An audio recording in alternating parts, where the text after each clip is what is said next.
saaxiibayaal soo dhawaada dhammaantiin kusoo dhawaada falanqayntii midwayga iyo Dhigal Academy waxaan halkan kusoo gudbinaynaa lacagaha aan isleenahay fursado ayaa ka muuqda oo markaa iyo qaabka structure ahaan suuqa marka uu u muuqdo aan ka filayno waxa uu dib ka samayn doono ama next week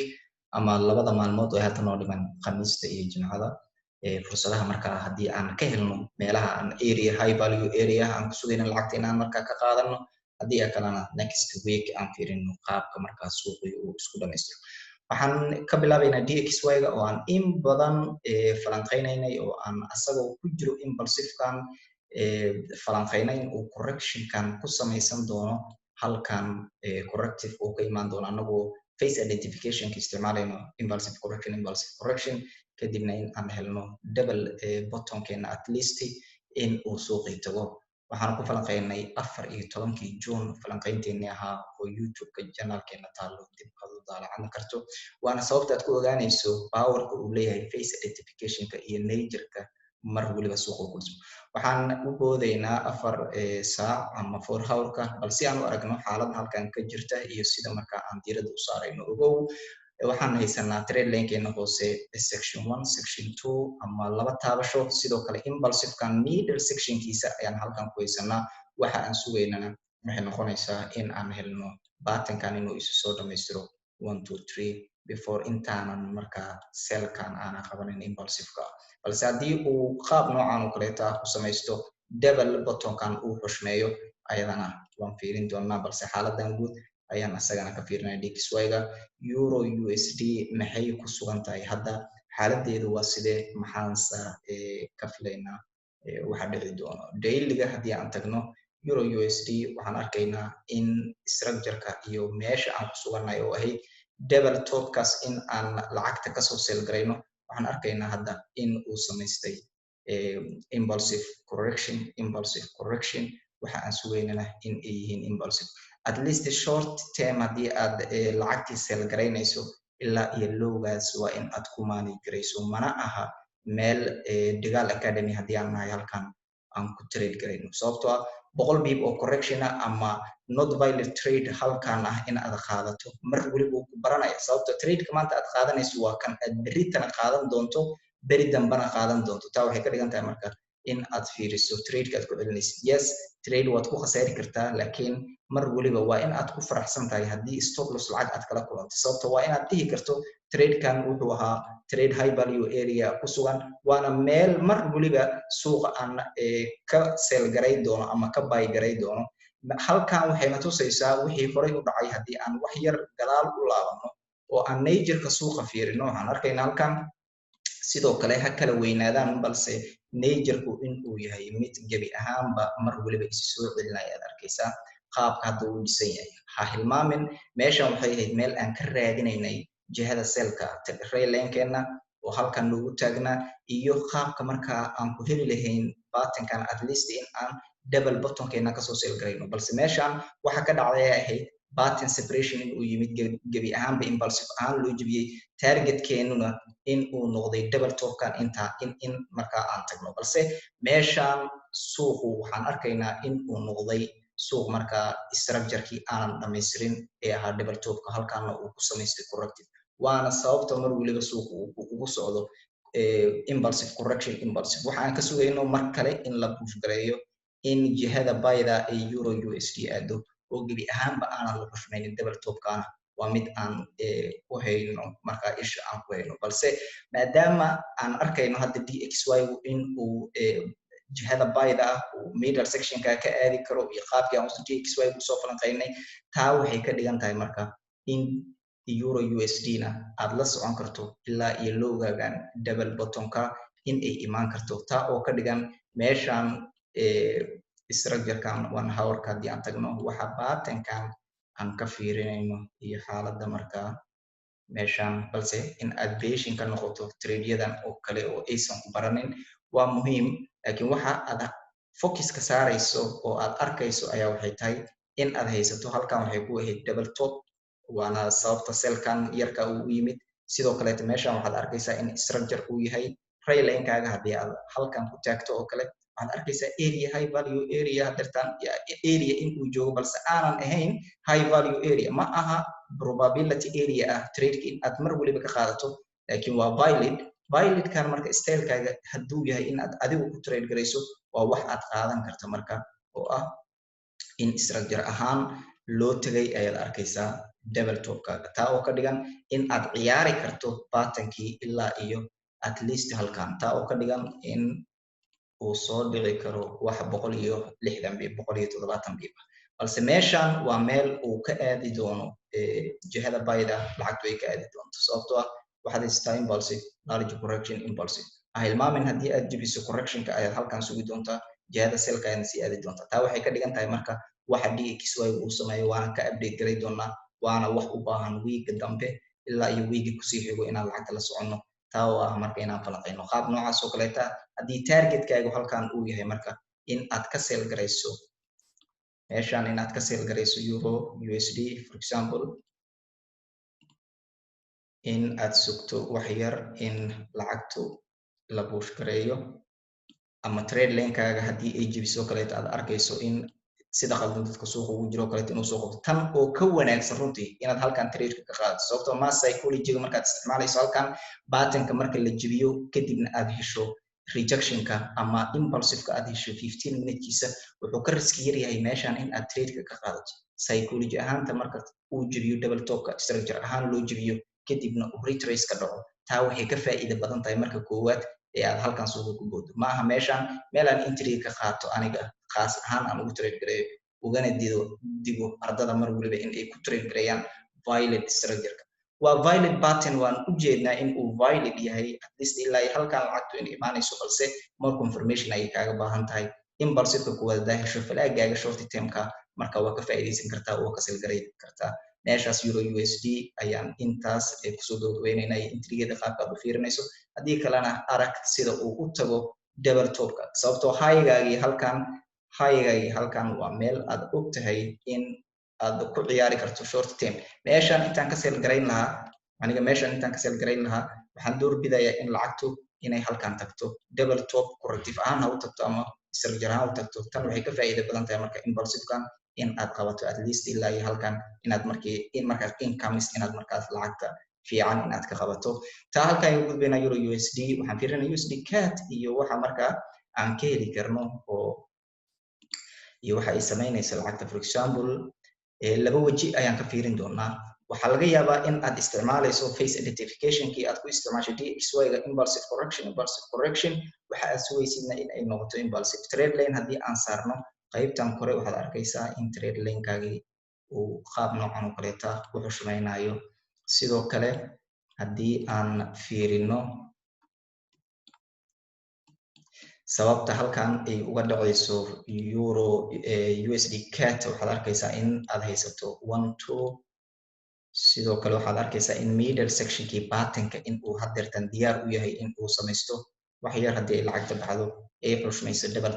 bottomkan patternka isku dhamaystirto middle sectionkaaga waa wixii aad kusoo arkaysay sidoo kale DXY-ga kadibna uu noqdo 1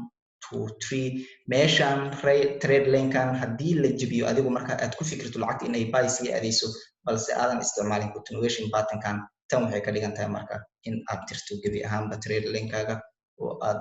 aragto meeshan in impulsive large correction impulsive inuu imaan doono jihada selka markaa suuqii inuu aadi doono marka waxa ay samaysanayso waa middle section ogow at least in double bottomkan la imaado si uu isku dhamaystiro kor loo laabto 1 2 3 meeshan risk entry-ga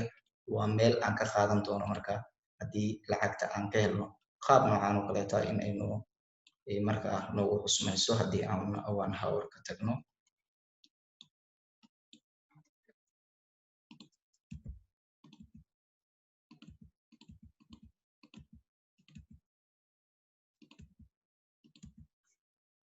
waxa aan halkan ku samaynayna ayaa waxay tahay middle sectionka patternka halkan inuu 1 2 3 kusoo sameeyo kadibna risk entry-geenan halkan ka qaadano risk entry-geena wuxuu noqonayaa marka 40 bib ilaa iyo 30 bib at least 30 bib waa wax nagu filan oo aan markaa risk entry ku qaadan karno ilaa iyo double marka bottomkeena continuation patternka 300 bib waa ciyaar micnaha fiican oo aad markaa lacagtii aad ku qaadan karto iyo qaab markaa lacagtii aad uga faa'iidi karto balse aysan ahayn in correctionkan oo kale markaa in aad ku dhex trade garayso trade lanekan haddii aad kasoo qaadato trade lanekan haddii uu ku saaran yahay oo aad kasoo qaadatay still waa sax balse ogow meeshan middle section lacagtu in ay ka samaysan karto waana sababta hadirtaan ay u laabatay oo ah haddii targetkaaga uusan oolin halkaa suuqii in uu kula laaban karo keliya haddii aad isticmaalaysay face identificationku waa sax in natureka suuqi impulsive correction impulsive in uu ku socdo balse muhiimaddu waxay tahay inaadan iska indha tirin naqshada kale ee uu suuqu samaysanayo inaadan iska indha tirin taa waa muhiim waana sababta hadirtaan lacagtu marka ay u laabanayso iyo naqshadaas u samaysanayso haddii ay ahayd inaad kasoo qaadatay for example haddii aan dhahno meeshan waa meel trade lankeena uu noo saarna sidoo kaleeta meeshan waa mini double top qaab noocan oo kale haddii aad ku fiirinaysay oo sidan tradeka aad usoo qaadatay ogow marka lowgan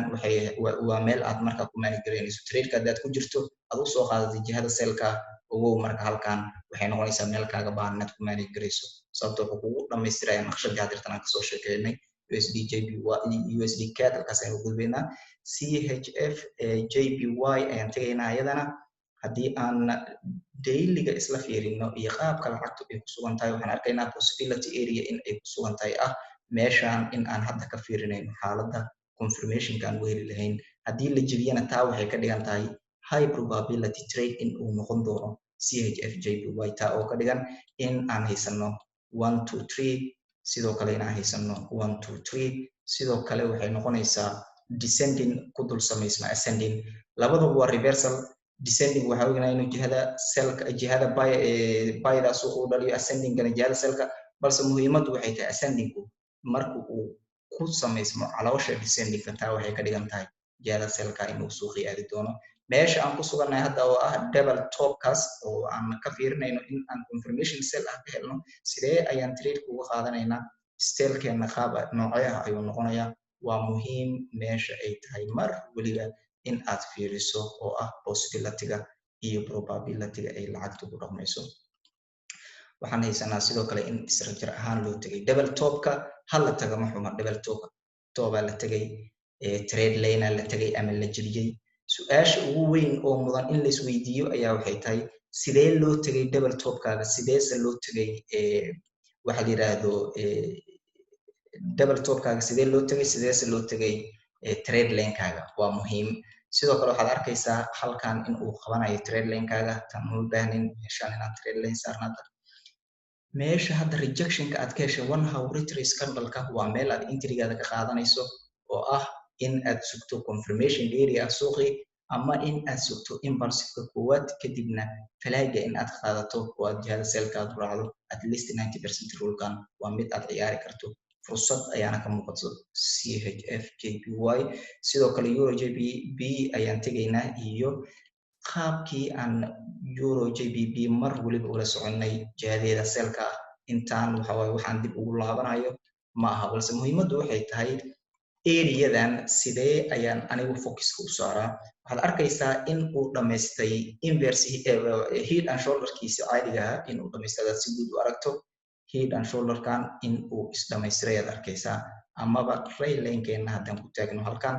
at least in uu imaan doono aad arkaysaa impulsivekan kuwaad uu jebiyo kadibna haddii aan helno correction kale waxay noqonaysaa in aan usii raacno jihada selka ma laga yaabaa meeshan in maadaama halkan head and shoulder aan ka helnay sidoo kale in ay halkan ayaduna noqoto inverse head and shoulder oo laba baaten oo isku dul samaysmo halkan aad ka hesho taa oo micnaheedu yahay halkan in left shoulder inay tahay head inuu halkan ka samaysto kadibna correction galo double top halkaas ku samaysto kadibna soo laabto taa waa mid aan ku update gari doono fiirina doono naqshada suuqu markaa uu isku bedelo iyo xaaladda ay noqonay so waxaan sugaynaa inaan helno impulsivekeena correction uu sii galo kadibna uu sii daato at least in aan la socono 90% rulka meesha uu noo yaalo trade laneka Euro JPB JPY ayaan ayaduna isla fiirinaynaa lacagtanna waa mid ayadana isha aan ku haynay in badan waxaad arkaysaa hadda in ay naqshad diyaarsanayso trade laneka meesha uu nagu yaalo oo ah high-geena waxaan fiirinaynaa qaabka ay uga soo reversal garayso lacagta iyo naqshada marka ay ku tagto haddii ay noqoto in halkan uu ka baxo kadibna uu dhamaystirto naqshadan in uu dhamaystirto waxay noqonaysaa marka halkan toddobaadka dambe ayaa isleeyahay isdiyaarin doontaa beri dambana naqshadeeda ayay samaysanaysaa JPY risk intriga meel aan ka qaadan doono ay noqonaysaa haddii aan helno in structure ahaan loo jebiyo impulse haddii loo jebiyana falaaga ayaan sugi doonaa haddii kalena waxaan arkaynaa inay isbedeleen haddii uu halkan falaag ka samaysto suuqana baysiyeed balse muhiimaddu waxay tahay double topkeena qaabka hadda uu ku socdo haddii loo tago structure ahaan haddii structure ahaan loo tago marka waxay ka dhimantaa price-ku in uu weli wax ka dhiman yahay inuu isdhamaystiro u baahan yahay ayaad halkaas arkaysaa balse qaabkan haddii uu u ciyaaro waxaad arkaysaa middle sectionkii batankana in uu kuu samaysmay ayaad halkan ka arkaysaa taa oo ka dhigan high value area in ay tahay area mar weliba ah in aad ka ganacsato oo aad markaa kasoo selgarayso tanna qaabka ayaan isha ugu haynaa oo aan fiini doonaa JPY areas dee noo tagto naqshadan noo samayso taa waxay noqonaysaa risk entry inaan halkaa ka qaadano ama haddii psychology ahaan la jebiyo qaabka markaa in badan waa sharaxnay aad u fiirin lahayd euro JPY ayadana waxaad arkaysaa isku naqshad in ay tilmaamayaan wixii aan hadda kasoo sheekeynay ahaa JPY sidoo kale in aad haysato 1 2 haddii la jebiyo tan waxay ka fiican tahay marka wax waliba oo ah ma psychology inaad isticmaalayso sida qaldan dadka suuqa ugu jira in uu ka saaro inuu falaag ku samaysto kadibna halkan in uu corrective ahaan ku jebiyo laba option ayaad haysataa risk entry inaad ka qaadan karta trade lane-kaaga haddii kale suuq impulsive-ka correction-kaagaas ayaad markaa falaaga ka qaadanaysaa at least ayada maxaan la soconayno waa 90% ruleka oo ah corrective-ka meesha uu ka bilowday ascendiga double top-ka waxaa loo tagaa siyaabo kala duwan oo in badan aan sharaxnay balse 1 minute aan rabay in aan ayadana ugu fahansiiyo qaab noocan oo kaleeta double top markuu tago naqshad ahaan haddii loo sameeyo aad aragto in qaab noocan oo kaleeta u tagto risk entry ayaad annaga markaa halkaa ka qaadanaa haddii ay noqoto in corrective ahaan loo tago sidaan oo kaleeto ugu jebiyana falaaga 15 minute-ka ayaan ku filter garaynaa kadibna waa soo qaadanaa haddii ay noqoto in impulsive ahaan loo jebiyana sug retrace-ka dalka kadibna falaagaaga qaado intaa ayaan gudbaynaa ayadana euro JPY waxaan tegaynaa NCD USD oo ayaduna si naqshad ah u tagtay ama double top-kaaga u tagtay si structure-kan waxaad arkaysaa sidoo kale halkan in ay ka samaysay tritech sidoo kale lacagta waxa hab fikirka ogow suuqa qaabka aad u fikiraysa ama hab fikirka suuqa waa waxa go'aamin kara khasaaraha iyo faa'iidada aad suuqa ka samaynayso waana muhiimadda koowaad oo ay tahay mar waliba in aad isha ku hayso taa oo ah meeshaan lacagtu in ay week dheer ka samayso balse angle aysan samaysanin taa oo ka dhigan inay hadeertaan angle two touchkii inay samaysatay ama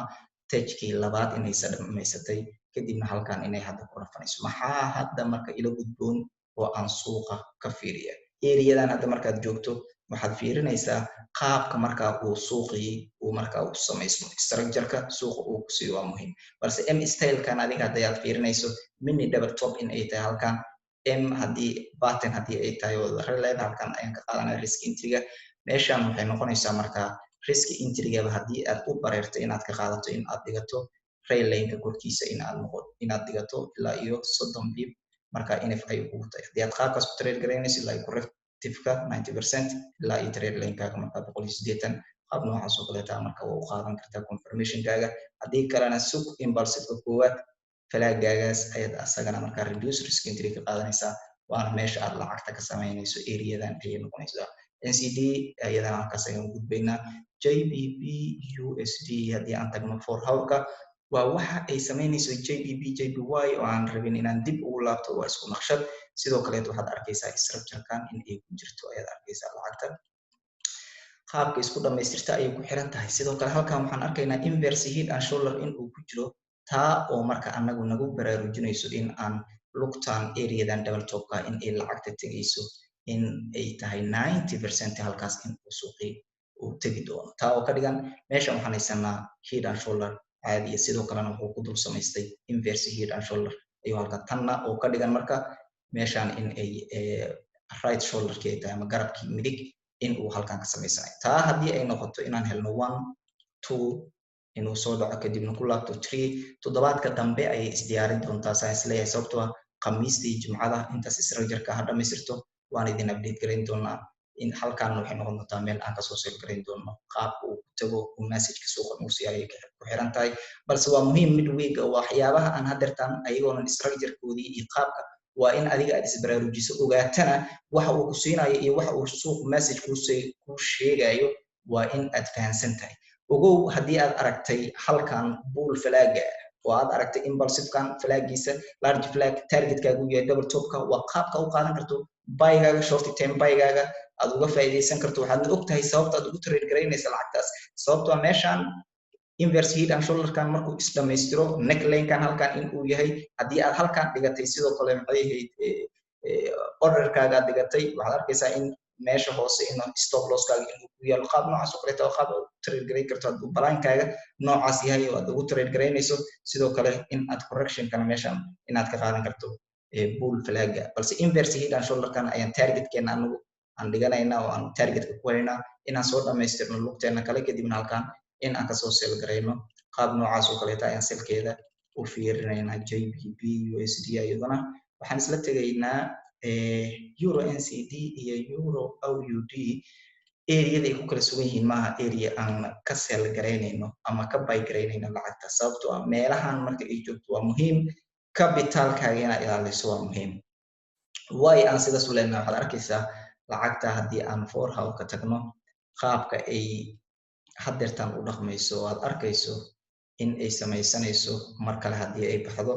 meeshan haddii ay tahay in aad risk entry-ga rabto inaad ka qaadato yes waa meel uu isku dhamaystirayo baatankii balse muhiimadaada ayaa waxay tahay 40 bib in aad dhigatay kasoo qaad stop loss-kaaga ilaa iyo trade lane-kaagana in ay tahay 97 bib 95 bib ilaa 100 bib tan waxay la macno tahay marka trade-kan in aad faraha ka qaado in ay muhiim ku tahay sababtoo kama aadan soo qayb qaadanin trade selkiisa lasoo dhamaystay ayaad rabtaa in aad markaa inaad sell garayso trade buy-diisa dhamaatayna inaad buy garayso taa waxay ka dhigan tahay marka still in adiga aadan aad u baahan tahay marka in aad si degan marka in aad u fikirto sababtoo waxaad arkaysaa qaabka uu kusoo socday ayaad arkaysaa trade-ga haddii aan trade lane-keena dhigano aad arkayso 1 2 3 in uu halkan kasoo samaystay qaabkay kusoo socotay lacagta iyo mar waliba pattern separationka ay lacagta soo bixinaysay pattern waliba iyo qaabkaad ula macaamili lahayd haddana in ay tahay in aan qabano impulsive-kan sababtoo area-dan waa area impulsive waxaad ku fikiraysay lacagta haddii ay dhacdo pattern-kan ay hadda dhamaystirtay waana pattern kamid ah waxaan ku trade garaynayno in badan aan soo sharaxnay balse muhiimaddu waxay tahay halkan haddii aad doonayso inaad risk entry-gaaga ka qaadato ogow halkan haddii aad corrective weyn ayay lacagta kugu samaysan kartaa ama large corrective ay kugu samaysan kartaa inta soo dhicin karo ha jabiso suuq double bottom-kaaga kadibna flagga qaado impulsive-kan markaa adigoona markaa riski ka walwalaynin ayaad markaa si caadi ugu trade garay kartaa suuq oo beshinka noqo euro NCD jiha lagu trade gareeyo kuma jirto hadeertaan waana muhiim in aad barato xaaladaha markaa suuqa aad ula dhaqmayso iyo aad ku trade garaynayso sidoo kale waxaad arkaysaa euro AUD in ayaduna qaabka ay ku sugan tahay iyo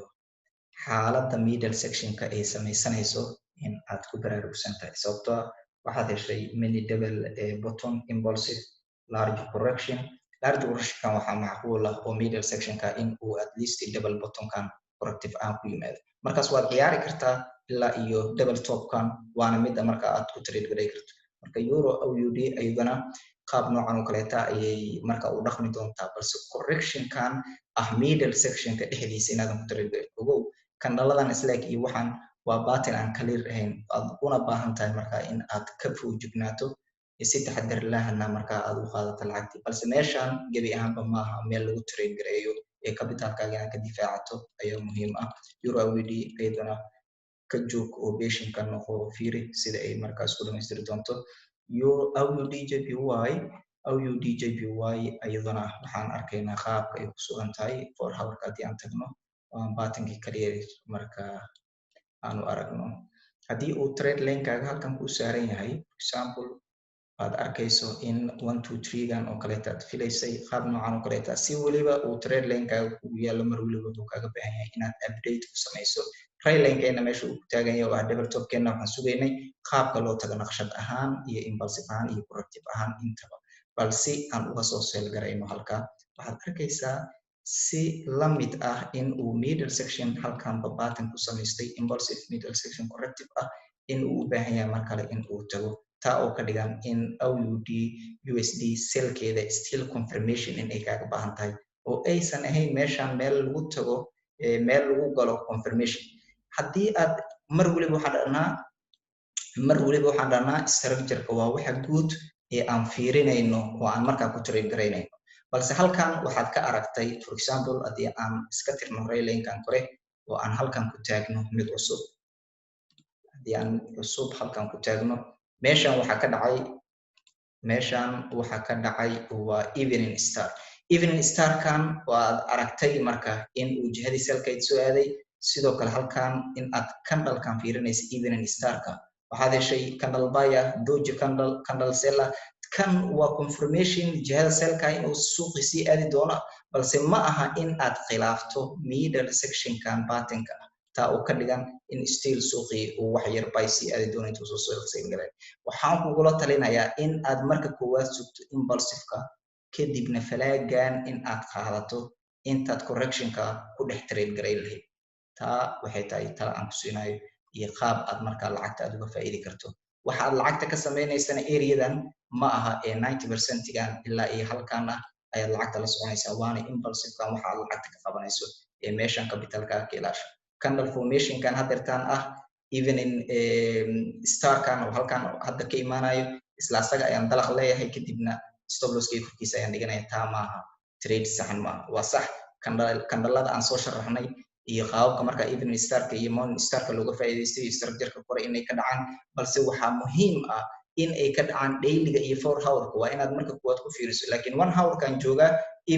evening star ayaan arkay kadibna formation wuxuu siinaya inuu jihada cellkaas uu sii aaday sababtoo halkan 1 hour-ka haddii aan fiiriyo evening starka waxaan ka arkaya inuu jihada cellka aaday halkan sidoo kale waxaan arkaya inuu aaday meeshan uu ka dhacay sidoo kale halkan uu aadaya automatically waa ku fikri kartaa stylekaaga duuya qaabka u qaadan kartaa balse impulsive-ka koowaad kadibna falaagaaga halkaa ka qaado OUD JPY corrective ay ku jirtaa middle section-kan ay samaysanaysana inaan khilaafno ma waa muhiim in aan sugno oo aan aragno waxa ay la imaanayso raalli hada waxaan tegaynaa goal iyo qaabka marka uu u dhaqmaayo iyo wixii aan ka sugaynay xaaladiisa meesha ay marayso waa muhiim waxaan aragnaa in goal qaabka u dhaqmayo hadeertaan haddii aan trade line-keena saarno oo aan bal fiirino xaaladiisa haddii aan trade line-keena saarno waxaan arkaynaa section 1 section 2 kale inaan haysano halka sidoo kale haddii aan trade line-keena hoose saarano asagana waxaan arkaynaa inaan 1 iyo 2 large ascending-kan inaan ku jirno 4 hour-ka haddii aan u boodno oo aan bal waxa gudaha ka dhacayo zoom in iyo zoom out-ku waxa ay ka anfacayaan waa muhiim inaad og tahay lacagta baatanka gudihiisa waxa ka dhacayana inaad arki karto waxa ka dhacayo jihada kore ee baatankana waa muhiim inaad arki karto sidoo kale waxaan arkaynaa halkan in aan ka haysano 1 2 3 sidoo kalena in aad halkan ka haysato mini ascending within ascending-ka oo ah taa marka in aad confirmation-ka sugto sidoo kale haddii aan 1 week-ga tagno aan fiirino jihadeeda waxaan arkaynaa in double top-keena halkan rayline-ka inuu noo saaran yahay meeshan waa 2012 waa sanadkaas impulsive correction-kaasba in uu sanad ku dhameeyay eed arkaysaa sidoo kale large double top in uu halkan ku sameeyey waa almost 8 sano ka hor marka impulsive ayaan halkan haysanaa markaad aragto weekliga full close in uu ku xirmaayo ayaad arkaysaa marka waxa la yiraahdo candlekan full momentum-ka kan markaad aragto ma aha naqshadan hoose ee baatanka inaad ku boodo kadibna aad dhahdo risk entry ayaan halkaas qaadanaya sababtoo ah confirmation-kan doji candle-ka uu ku siinayo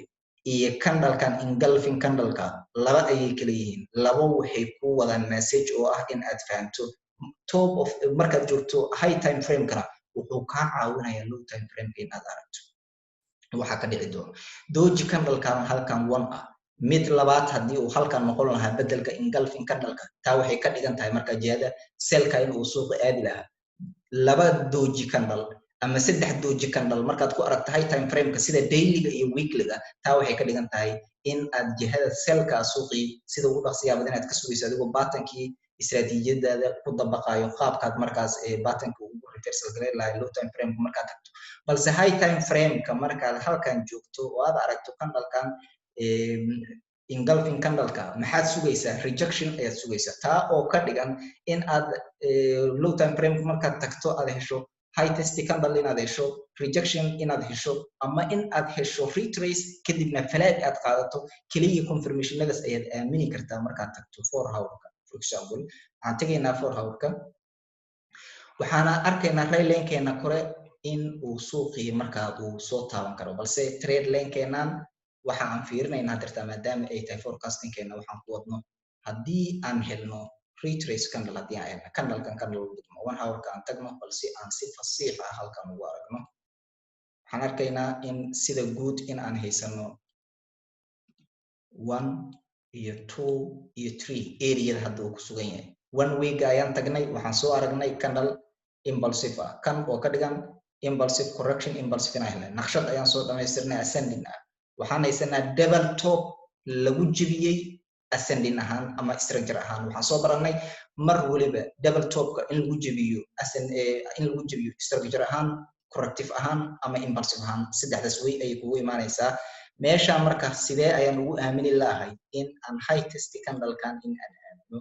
high test candle waa haystaa confirmation marka dalaq aan dhaho oo maxay ahayd risk entry aan ka qaato taa ma aha wax aan ku trade garaynayno sababtoo ah capitalka inaa ilaaliso aad iyo aad ayay muhiim u tahay waxaan sugayaa impulsive-ka koowaad kadibna flag ayaan qaadanaya waana sababta aan ugu trade garay doono una qaadan doono haddii aanan helin waan ka joogaya at least inuu double top-ka soo dhamaystiro ama in uu trade lane-ka tago qaabkan haddii aad ka hesho qaado head and shoulder pattern-kana confirmation kale ayuu asagana na sii siinaya waxaana arkaynaa suuqii in ay wax isbedeleen sida halkan aad ka aragto double top-kan haddii aad forecasting-kaaga qof waliba qaado trade lane-ka halkan uu forecasting-ka sidaad u samaynayso waa sida aad adigu trade-ku u qaadanayso ogow haddii aad markaa trade lane-kaaga qaabka aad u dhiganayso ay tahay in aad khilaaftana taa waxay ka dhigan tahay marka in aysan kugu jirin xisaabta in trade-kaas aad qaadato haddii uu sidan kugu yaalla trade lane-ka oo aad haysato ascending-kan 1 2 3-ga sidoo kaleetana 2 touch hoos inaad ka haysato sidoo kale in aad haysato meeshan aad ka fiirinayso corrective ahaan midna ascending inuu kugu tago yes taa waxay ka dhigan tahay marka in trade-kii aad ka qaadan karto risk entry-ga adigoo markaa pattern within a pattern-ka ascending within ascending isticmaalayo already inaad haysato middle section-kii pattern-ka waana wax kugu dhiirigelinaya markaa inaad sell garayso balse meeshan structure-ka ku jiro oo ah 1 2 3 ascending-kan tan asagana waxay nagu khasbaysaa marka in aan isticmaalno large ascending-keena taa oo ka dhigan in forecasting-keena aan ku samayno in qaab noocan oo kaleeta aan u dhigano trade lane-keena okay